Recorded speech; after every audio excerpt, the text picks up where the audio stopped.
So they're drilling for oil in the Arctic, in wildlife refuges and pristine places. They're opening a new coal mine in Cumbria. They're extinguishing, we're extinguishing one species every 10 minutes. For reference, the natural background rate is about one a day. And this is probably just the beginning. Is nothing sacred? Sacred. It's an interesting word, isn't it? It's not a word we always feel 100% comfortable with these days. For me, all of this is sacred. The whole earth, and certainly all of life. And especially beautiful places, natural places, wild places. I want to invite us back into thinking of places as being sacred again, if it ever left. Because basically what sacred means is so precious that it shouldn't be touched, or at least that it shouldn't be destroyed.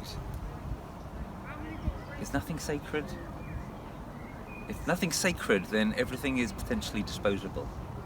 Everything is mutable, fungible.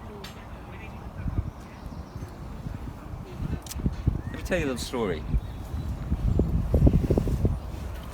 It's about the word treehugger. Interesting word, isn't it? I'm sure you've all heard it many times. Possibly applied to yourself on one or two occasions, some of you. When the word is used, it's almost always used in a kind of derogatory, contemptuous, kind of laughing, smirking kind of way. I wonder if you're aware of the history of this word, treehugger, where it comes from. It's quite a story. So picture the scene. It's 1730 in a woodland area of northern India. A little bit like that. Obviously different trees, beautiful woods, villages all nearby, living in harmony with the woods. Local Maharaja decides to chop down this forest because he wants to do something else with the area. Sends in his soldiers to chop it down. But these woods are sacred to the villagers. They depend upon them for their livelihoods, and they regard them as, sacred.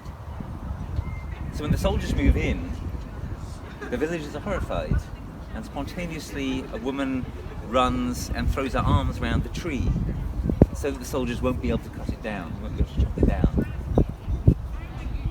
So instead they decapitate her, and more people run and throw themselves around other trees, starting with her daughters, and they're all also killed.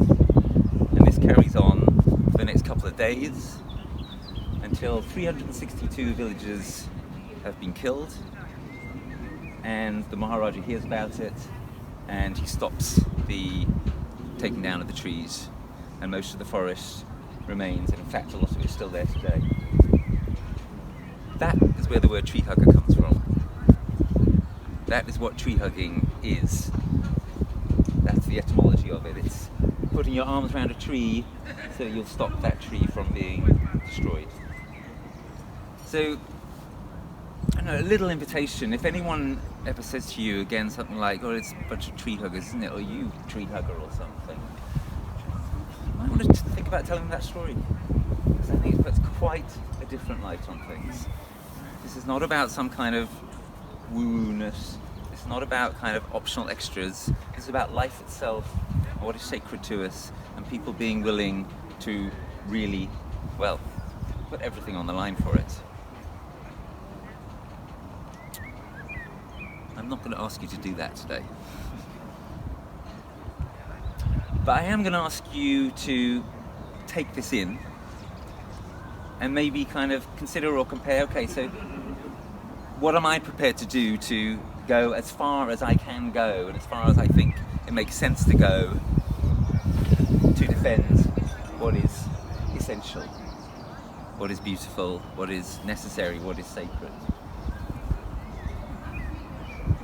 Because we live at a time of even more terrifying threats than those villagers were exposed to, in the sense that the threat is now much more global.